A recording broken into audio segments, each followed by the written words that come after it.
El periodismo en Costa Rica históricamente jugó un papel importante en la información que circulaba en la sociedad costarricense. El periodismo costarricense ha tenido buenas etapas existieron una innumerable cantidad de casas que editaban, digamos, sus periódicos. Los últimos que lograron subsistir, ¿verdad? A los medios hoy día digitales, estuvo la prensa libre, estuvo el Extra, estuvo La Teja, Al Día,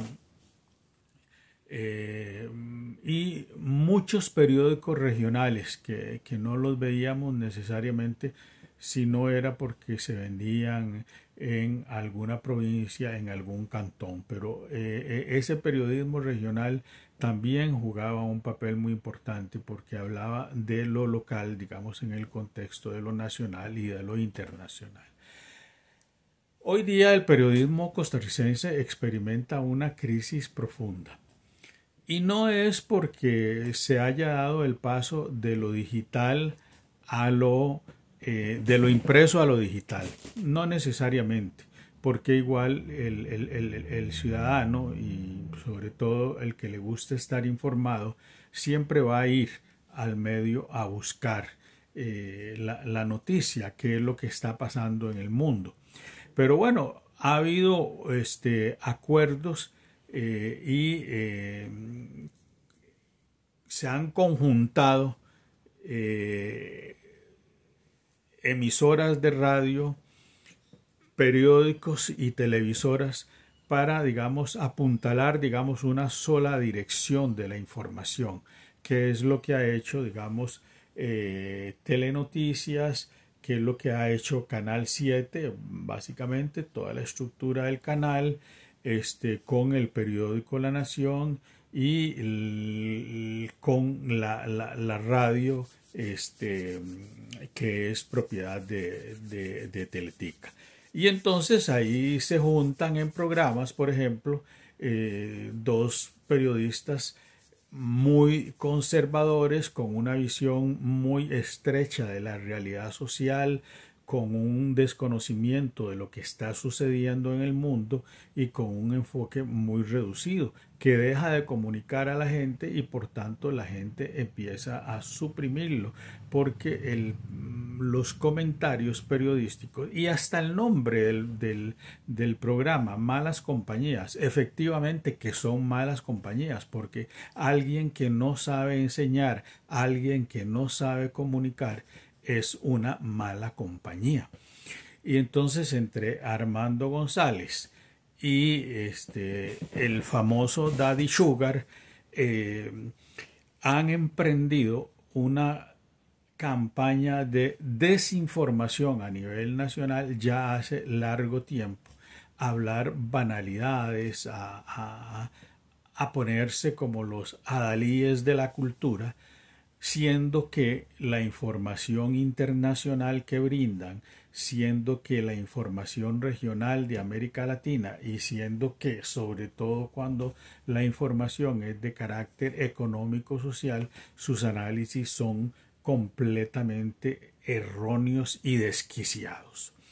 Entonces la gente ha dejado de escuchar ese tipo de programas porque no son formativos, no educan en ningún sentido, ni en el sentido cultural, ni en el sentido de visión política, ni en el sentido de qué es lo que sucede como noticia en el mundo.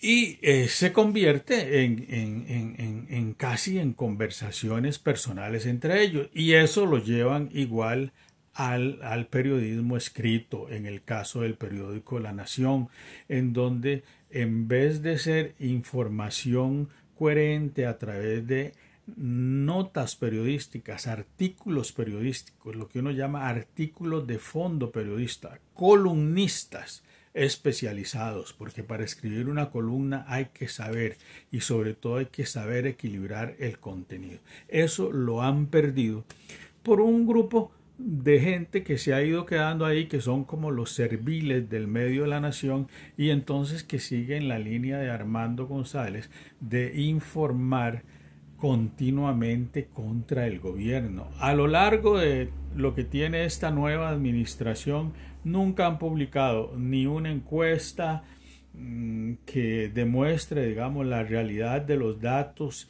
y de la popularidad del presidente, ni ningún artículo sobre ninguna institución que estuviese haciendo las cosas correctamente. Para ellos la visión es absolutamente negativa. Lo que hace el gobierno es malo porque lo hace el gobierno. Esa es la tesis fundamental que ellos sostienen. Y ante eso, el pueblo costarricense ha reaccionado dejando de leer esos medios, desautorizando, digamos, a ese periodismo que antes llamábamos periodismo oficial, ¿verdad? Porque eran periódicos consolidados. Hoy día son periódicos al borde de la crisis económica. Se sostienen porque los grupos económicos que los mantienen tienen otras actividades y de otras actividades sacan una parte para mantener, digamos, en este caso, el periódico La Nación, como algunos dicen, el Pasquín de Llorente.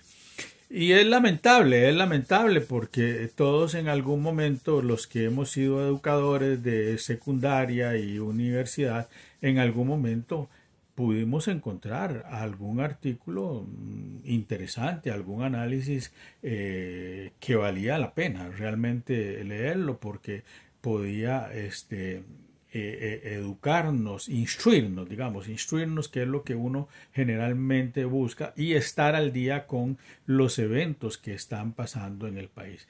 Esa, digamos, perspectiva fue perdida por todos los periodistas que hoy día publican en los diferentes diarios y notablemente que publican en el periódico La Nación, porque ha sido una campaña a muerte entre el gobierno y el periódico La Nación.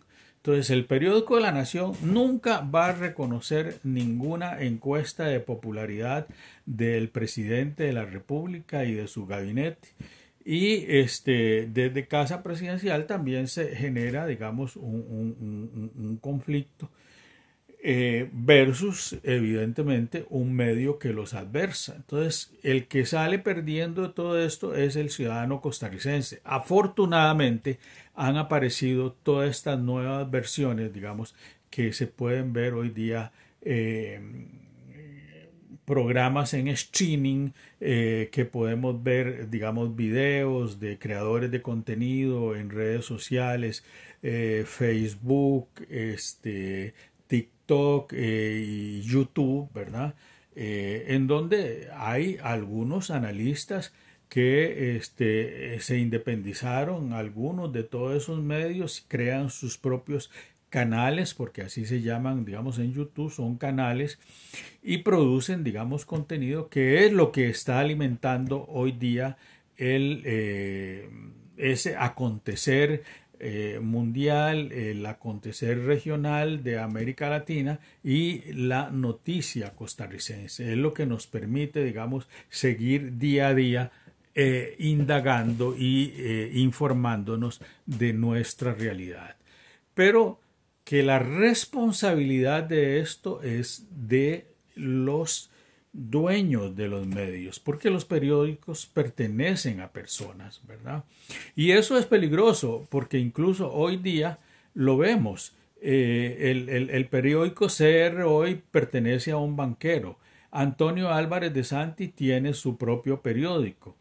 Y así vemos cómo la clase política militante de partidos políticos hoy día muy desprestigiados tratan a través de esos medios, digamos, de tergiversar la realidad para tratar de inducirlos a la comprensión de un fenómeno. Entonces los hechos son pésimamente mal interpretados. Se carece hoy día de un mejor contacto, como lo hubo en el pasado, con los medios, digamos, intelectuales costarricenses. Se dejaron de informar de esos sectores, se dejaron de consultar a personas que podían dar un punto de vista más equilibrado para pasar, digamos, a dominar una visión conservadora, añeja y desarticulada de la realidad nacional. Y por eso el periódico La Nación está agonizando, tal y como lo había previsto ya hace algunos meses el periodista Carlos Morales. Nos seguimos viendo por este canal.